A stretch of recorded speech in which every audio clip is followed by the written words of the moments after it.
It's a pleasure meeting you all in another video. The gradient of a ST curve gives us the velocity. From 0 to 1, acceleration is observable. Therefore, velocity increases, gradient 2 increases. The portion 1 is correct. From 1 to 2, we have a uniform velocity. So, the gradient has to be kept constant.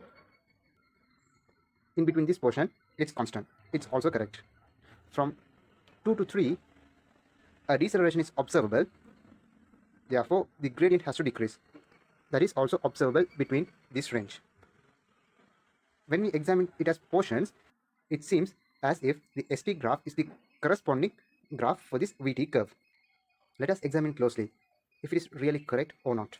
I'll consider a point here. Let's say it's X, and another point over here, and let's say that's Y. Here, I'll consider a point 1 and point 2. Considering the VT curve, it is observable that velocity at Vx is less than the velocity at Y.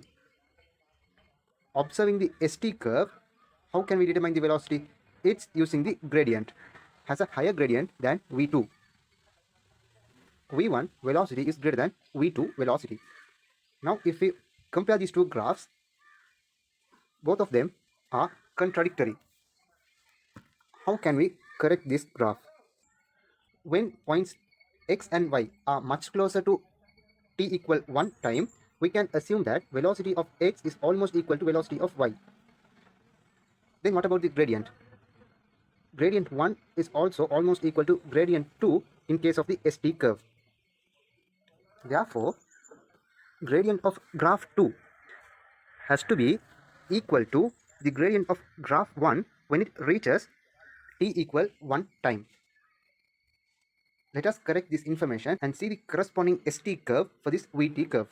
You must be able to observe that gradient of graph 2 has to be equal to the gradient of graph 1 just closer to t equal 1 time. Similarly, at t equal 2 time, this graph, the deceleration graph, should start with the same gradient and thereafter it should decrease. Now let's go back to the previous graph to see how much fault is it. Maybe you have not thought about this before, or maybe you might be drawing the corrected graph. Let us check this graph once again. According to this graph, the velocity is higher initially and then there is a sudden deceleration, a sudden drop of velocity. Over here, there is a sudden gain of velocity, thereafter deceleration. So these information do not match with this graph. Maybe you all had a doubt in this before. Maybe you all did encounter similar problems. Anyhow, I hope this video would be helpful for those who had a doubt in this section. Thank you. Thank you. Catch up you in another video.